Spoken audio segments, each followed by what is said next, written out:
welcome to the channel. It's Simon the Watch Guy. Today, this is officially the final video for the Simon the Watch Guy channel. I know you're all thinking, yeah, you've said that hundreds of times and you've just continued to buy more watches. That is actually true. That's what's happened in the past. But no, this is officially, this really is it. Genuinely. I've been collecting watches for, I think, at least 4 years. Probably longer, but the YouTube channel, it's been about 4 years now. There's been Seikos, Cartier tanks, we've had swatches, many Casio Citizens. I've finally kind of realised to myself that I needed to reduce the collection. I needed to stop the madness, because the watch collecting hobby, it's very easy for it to turn into something else, you know, rather than a hobby. To the point where you actually feel almost genuinely addicted. And, you know, this is a very real thing. I constantly, you know, when I look on a YouTube video, your TGVs, you know, your Jeff McMahons, you know, people who've got substantially bigger channels than myself, the comments are filled with people who, you know, Teddy Baldessar's videos, the comments are filled with people who've got 30, 40, 50. I've seen people saying they've got 70 watches. So it's very easy for this to turn into not just a hobby, but it kind of borders on something else. So with my channel, I decided to reduce the collection. If you've been following the channel probably for the last year, maybe year and a half, the watches I've been selling were basically making way for my final collection. And today is my final collection. So first of all, I'm just going to say that yes, I am still wearing the Apple Watch. I did toy with selling it, but I just keep this one for fitness tracking and sleep tracking. And to be honest, after the channel ends, that's going to be something that I, you know, try to get better at, try to keep up with, you know, personal fitness. With the world in this crazy state with COVID and Omicron, you know, it probably is a good idea to stay healthy, stay fit. And if you're anything like me, your health has probably got worse over the past, you know, since the pandemic started. So anyway, let me start off. Let's get through the collection. There are just 5 watches in the collection, so I'm quite happy with that. I think I had about 30 watches at my kind of peak of the madness, so 25 have gone. Okay, so the first one is the beloved Casio F91. Now, some people will say you have to have this in your collection. I don't necessarily agree you have to have this in the collection. But the reason I have this in the collection, I've said on hundreds of videos, when I finished university, people, you know, were buying Rolexes and Tudor watches. I bought myself a Casio F91 in 2014. It's almost the end of 2021 and the battery is still running. Yes, it's the original battery. For this to last, you know, 7 years, and I suspect I'll get maybe another year out of it, maybe more, who knows. I'm just keeping this watch until the battery dies because I just want to see. I mean, it's already paid for itself, guys. I think I worked out a long time ago, I think it was 0.02 pence a day. It's just ridiculously, it has to be one of the most affordable watches I think there is. In fact, I think this is the most affordable watch on the market, especially for the longevity of it. To be honest, if my wrist was a lot smaller, to be honest, I would probably just use this. It does everything you want. It's got the date. Okay, it's on a, you know, it's not going to pick up leap years. We know about that. But regardless, for the sake of like £6-7 or like $10 or less, phenomenal value. So I guess the next, you know, watch that kind of makes sense in my collection is the W217H. We've talked about this several times. I've reviewed this one. If you want the spec, the details, go to that review. But this is the bigger version of the F91. I'll just put them next to each other. I have reviewed it, so again, just check it out if you want to. But yeah, this is essentially... I was actually thinking last night, genuinely thinking last night. I was just alone, and I was looking at the watches, and I thought, you know, honestly, if I only had this one, if that's all the only watch I owned, I would not be an unhappy man. I would really not be unhappy. The backlight is great. The size of the text, the font is fantastic. It's a big upgrade in terms of the actual size of the font. You've got 50-meter water resistance on this one. You know, what more can I say? Oh, and just while I'm at it, actually, guys, I just want to share something with you. Someone asked a while ago what size lugs that these watches have got. Here's a little tip for you guys with Casio watches. If you look on the back of the strap, normally there's about 3 or 4 lines of text. And if you look at the third one down, it says 18. I don't know if you'll be able to see that on this video, but it actually says 18. And if you do the same on the F91, yeah, again, third line down, it will indeed say 18. So believe it or not, the lugs, if I put them together, you're not going to see this on camera, I don't think, really.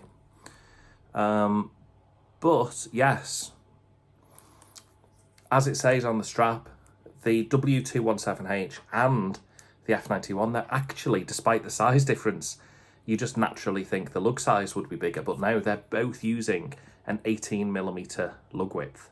Isn't that incredible? Okay, now moving on to, let's go for the third and final Casio in my collection. This is the B5600. This is the Bluetooth model, all black. And really, what's not to love about this? It's got the module 3461. Again, that is the Bluetooth version. Synchronizes with Bluetooth, I think, 4 times a day to your phone.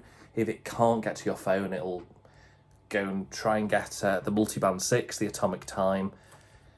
It's a phenomenal watch. It's just super accurate. It's solar powered, 200-meter water resistance. It does have the composite bracelet, or the combi bracelet. Right behind the camera, I do have the rubber strap. If I choose to change it, I probably will at some point, I don't know. But yeah, it doesn't really get much wrist time, but I'm not going to sell it because I've had several of these models, and whenever I sell them, or I tend to regret it an awful lot. They're now discontinued, which means that if you want one of these, seriously, now is the time, because I do think in a couple of years, when people really appreciate what these modules were, what Casio were offering, I think these are going to go up in price. So I'm not saying buy one to sell them. I'm just saying if you want one, now is probably the time to get one at a reasonable price before people realise that actually, god damn it, that module was incredible. Really great module in these. Okay, next up is my Citizen, the PMD 56-2952. What can I say about this, guys? It's titanium, which is an incredible material for a watch. Super light, exceptionally tough, resistant even to salt water, for example. You know, unlike traditional kind of stainless steel where you'd need to spray it off as quick as you can after you get out the water. No, this is, you know, titanium is an incredible material in a watch. It's got sapphire glass, it's got a day and date. Yes, it's a quartz, but it's a radio-controlled atomic quartz, so only gets the signal in Japan. But personally, check out my videos. I built a Raspberry Pi to feed the signal to this every single night. And it hasn't missed a beat. It's just, it's, you know, it's atomic, what can I say? 200-meter water resistance. The only complaint about this one, and this is literally the only reason it's not on my wrist every single day, is they've got there's a little slide, a push button. If you push both of these buttons, you can slide the bracelet kind of up or down to resize it. Another 1 or 2 millimeters on that resizing, and it would be the perfect watch in existence, for my wrist. It would just be, as it is, if I put another link in, it's just too big and it falls around my wrist. And even with the extension on here is the maximum it can go, it's a tiny bit too tight for my wrist. A tiny bit too tight. If my wrist swells up in the day, it's not very comfortable at all to wear. And that genuinely is the only reason. It really annoys me so badly, because you guys have got no idea how much I love this watch. The design, the titanium, the screw down crown, the atomic, radio. I've talked about it to death, really. In future, I might have no choice.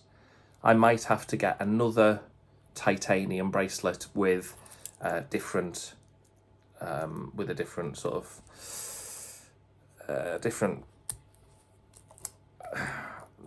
I'm just looking at this. The reason I'm stuttering with my words is because I won't be able to get the same. It's not going to be a Citizen branded bracelet, I don't think. But yes, I'm going to have to get one with multiple holes in there for the micro adjustments, because this just sadly misses the mark on that. It's such a crying shame. It really is. But if you look on the back of it, something else that's beautiful to note, if you can see that on camera, I know there's probably shadows and stuff, but the actual case design on the back is nothing short of beautiful. If you can't see it, go on Google and look at the case back of the PMD56 by Citizen. It's just phenomenal.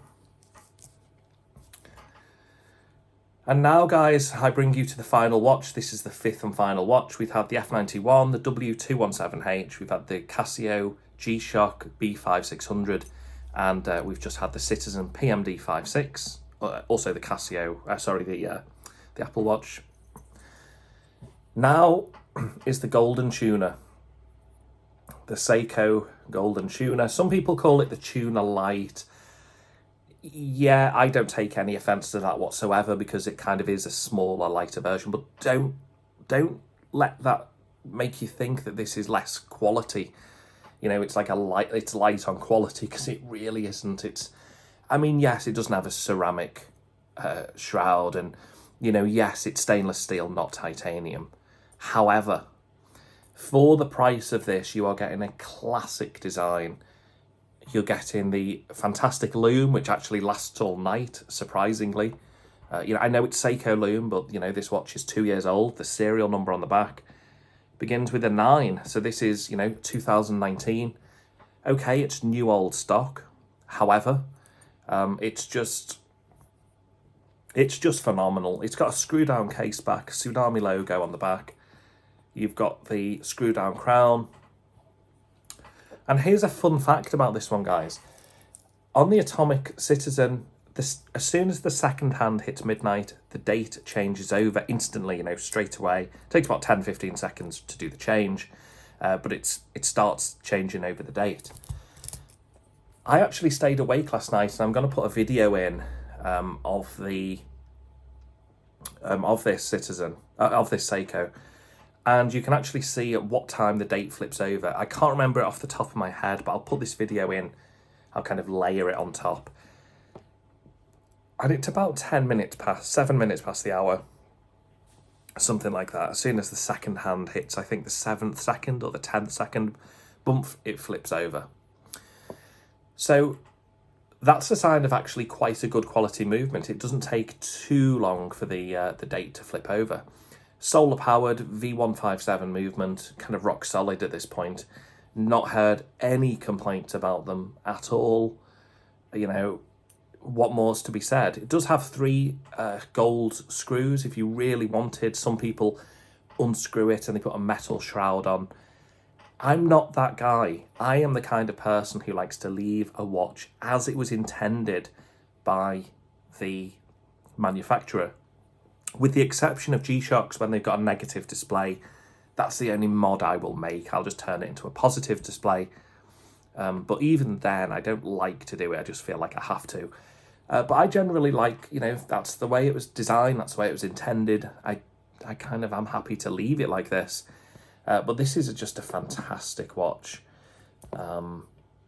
Check out my previous video. I'm going to leave you with a shot now of me travelling through Dublin, Ireland, actually with this watch on at night, just going past the city. And oh man, I took this with me to Ireland. If you check out my previous video, that was my kind of overview of this watch. I've reviewed this 3 times in total. It does have a special place in my heart. This is the reimagining of the original golden Tuna that was worn by Roger Moore in For Your Eyes Only. It's just an iconic design, iconic watch, and it's significantly cheaper to get a hold of this watch.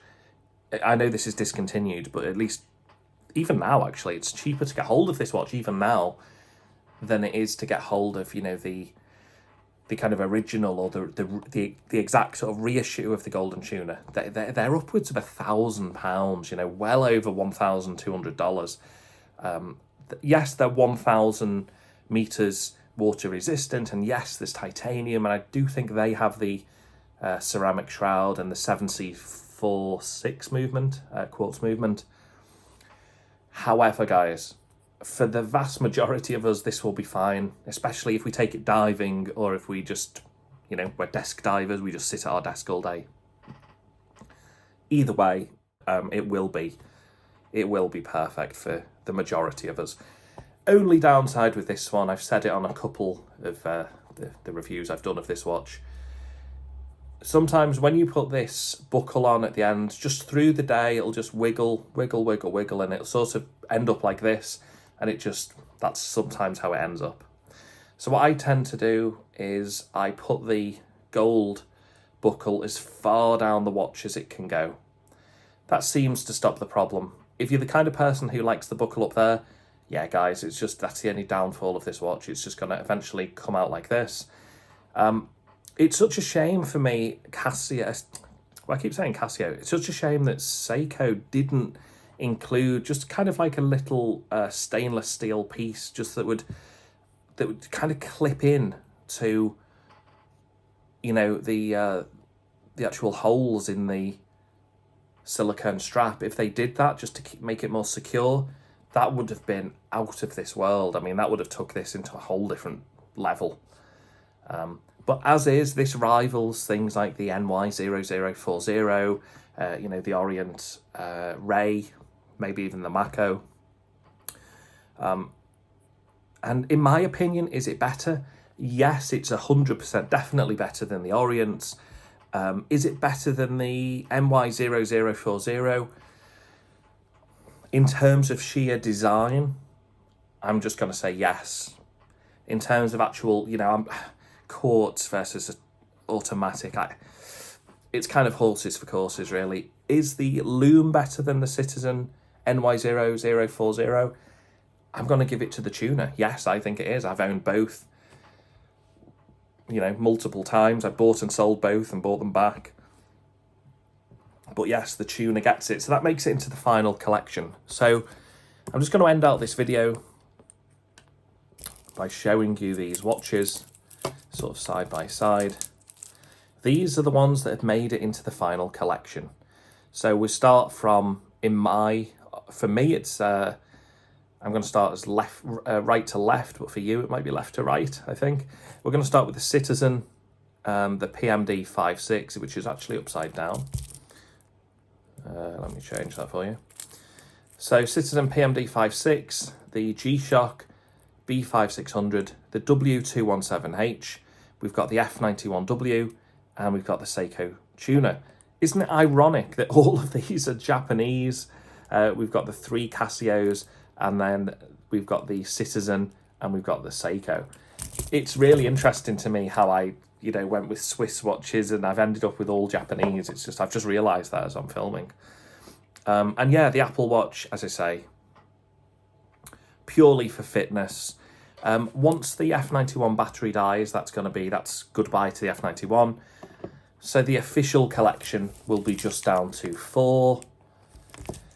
Depending, I never really ever want to get rid of the PMD56, but it just depends if I can get a really good, solid titanium bracelet with multiple micro adjustments. And that could become my number one watch just every single day. Until then, my everyday is going to be the Apple Watch and the Tuna. Most of the time I wear the Apple Watch on the left and the Tuna on the right. And then the Casios, they're just kind of there if I want them. But yeah, anyway, that's my sort of humble collection. You know, it's not thousands and thousands of pounds or dollars. I think it's a fairly reasonable, you know, collection. Anyway, guys, want to give you everyone a massive thank you for following the channel, commenting, you know, following me over the years. It has meant a lot. It's been fantastic. But yeah, you know, these things have to end. If I'd have got sponsored, it might have been a different story, but that didn't happen. Kind of glad it didn't happen, because I can now exit the watch world. I can go and sort out career and fitness and, you know, relationships and everything else that, you know, life throws at you. But yeah, once again, a big thank you to all the viewers. I'm going to leave all of the content up. If you ever want to go and view it, just please go back and view it. You know, maybe you want to check it out. If this is the first video you've watched of mine, God, guys, there's I want to say hundreds. I don't think there's hundreds, but there probably is about 100. You know, I've reviewed about 50 odd watches on the channel. All purchased by myself, non-biased reviews. If I don't like it, I will tell you. If I do like it, I'll tell you. If there's a problem, I'll tell you. But yeah, thanks guys. I'm going to end the video here. Please take care. Let's everyone get through, you know, coronavirus, Omicron, and, you know, COVID itself. Have a fantastic Christmas and New Year, and all the best for the future. Okay, take care. Thanks everyone. Bye-bye.